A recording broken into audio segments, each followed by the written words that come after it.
when someone insults you on your face, and what is the most practical way that you can calm yourself down and smile and move on? It feels too hard, so I would be happy to have your advice on this matter. Jazakumullah khairan. Wa jazakum. You have one of two choices.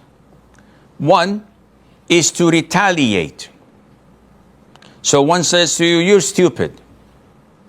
Islam permits that you say, you are stupid, without transgression, without saying, no, you and your family and your loved ones and everyone you know. No, this is transgression. Hold your horses. If someone transgresses against you, you may retaliate in the same level. This is your right in Islam.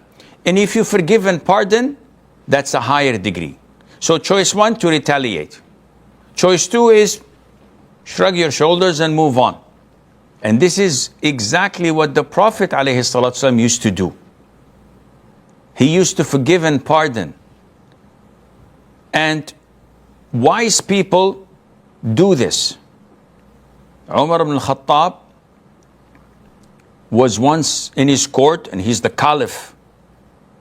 And I think Uyayna ibn Hisn al-Fazari asked permission to enter and speak. So his nephew allowed or interceded and allowed him in. So the moment he walked in, he said, "Oh, Umar, you're this and you're that," and he started insulting him, that he doesn't give enough time for the people and he doesn't divide equally among them, and as if he's saying you're unjust and unfair. Umar was outraged, and we know that he was a strong person, and he was not the soft type. So he was outraged. The nephew of this man, who was a man of knowledge and a scholar, he told him and calmed him down. And he said, Allah says in Surah Al-A'raf, خُذِ الْعَفْوَ وَأْمُرْ بِالْعُرْفِ وَأَعْرِضْ عَنِ الْجَاهِلِينَ. خُذِ الْعَفْوَ, take whatever is more than what the people need, what they give willingly, and order with what's common and known among the people, among the norm, and ignore the ignorance. And this man, he's referring to his uncle, is among the ignorance, O Caliph, O Amir al-Mu'mineen. Immediately Umar calmed down. Why?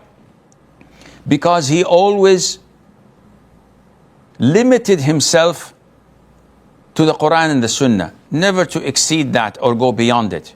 He follows only the Qur'an and the Sunnah.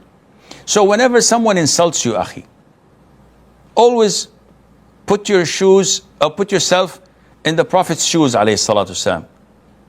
How would he react? He would pardon and forgive.